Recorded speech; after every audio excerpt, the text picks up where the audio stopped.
नमस्कार दोस्तों।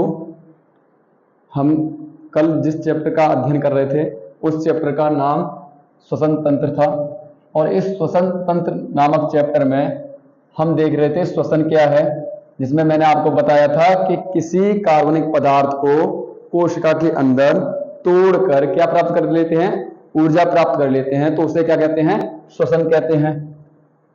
फिर मैंने आपको बताया था श्वसन दो प्रकार का होता है, ऑक्सी श्वसन और अनॉक्सी श्वसन। ऑक्सी श्वसन को वायवीय श्वसन भी कहते हैं और अनॉक्सी श्वसन को अवायवीय श्वसन भी कहते हैं। ये श्वसन के दो प्रकार क्यों आए? ये इसलिए आए कि हमने जब देख रहे थे श्वसन, तो हम श्वसन में दो प्रकार की रिएक्शन देख रहे थे। श्वसन कितने प्रकार का मिला था हमें? दो प्रकार का। एक वो श्वसन जिसमें ग्लूकोज को ऑक्सीजन की उपस्थिति में तोड़कर हम क्या प्राप्त कर रहे थे, ऊर्जा प्राप्त कर रहे थे। और एक वो श्वसन था जिसमें ग्लूकोज को तोड़ा था बिना ऑक्सीजन के और क्या प्राप्त की थी, हमने ऊर्जा प्राप्त की थी। तो आपने यहां पर जो देखा था, कल हमने जो देखा था, वो कितने प्रकार के श्वसन थे? दो प्रकार के, जिसमें ग्लूकोज को ऑक्सीजन की उपस्थिति में तोड़कर ऊर्जा प्राप्त कर रहे थे, हमने उस श्वसन को बोला था ऑक्सी श्वसन। और जिसमें ग्लूकोज को बिना ऑक्सीजन के तोड़कर हम ऊर्जा प्राप्त कर रहे थे, उसे हमने बोला था अनॉक्सी श्वसन। उसे हमने क्या बोला था? अनॉक्सी श्वसन बोला था। फिर हमने बात की थी कि ऑक्सी श्वसन और अनॉक्सी श्वसन की क्रियाएं भी देखी थी। फिर अंतर देखा था कि ऑक्सी श्वसन और अनॉक्सी श्वसन में क्या अंतर होता है।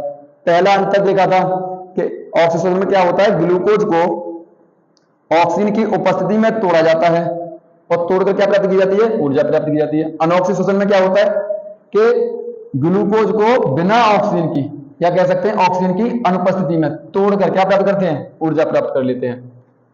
जो ऑक्सी श्वसन होता है उसमें ऊर्जा कितनी प्राप्त होती है? 38 एटीपी, अधिक मात्रा में ऊर्जा प्राप्त होती है। और जो आपका अनॉक्सी श्वसन होता है उसमें 2 एटीपी ऊर्जा प्राप्त हुई थी। तीसरा अंतर हमने देखा था, हम ये देख लें कि यहाँ पर 38 एटीपी, यहाँ पर 2 एटीपी की ऊर्जा प्राप्त हुई। ये भी पूछ सकता है कि आप ये बताइए कि ऑक्सी श्वसन और अनॉक्सी श्वसन में, ऑक्सी श्वसन में अधिक ऊर्जा प्राप्त होती है और अनॉक्सी श्वसन में कम ऊर्जा प्राप्त होती है। कारण क्या है? क्योंकि यहाँ पर इस श्वसन में, ऑक्सी श्वसन में, जो ग्लूकोज का ऑक्सीकरण होता है वो कैसा हो जाता है, पूर्ण होता है। और इस श्वसन में क्या होता है, ग्लूकोज का जो ऑक्सीकरण होता है वो कैसा होता है, अपूर्ण होता है, कह सकते हैं पूर्ण नहीं होता।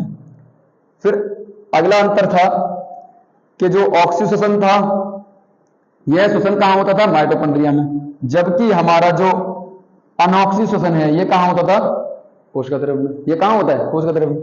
फिर अगला अंतर की बात करें तो अगला अंतर यह था कि अनॉक्सी श्वसन की जब हमने रिएक्शन देखी थी तो उसमें जो हमें उत्पाद प्राप्त हो रहे थे वो कौन सा उत्पाद था, वो उत्पाद था आपका एथिल अल्कोहल व कार्बन डाइऑक्साइड। क्या था?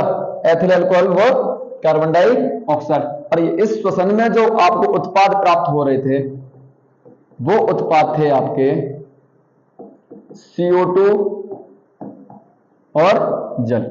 ये उत्पाद आपको प्राप्त हुए थे। उसके बाद बात करें इसकी कि यह श्वसन होता कहां है, एग्जाम्पल क्या है इस श्वसन के, और इस श्वसन के क्या एग्जाम्पल है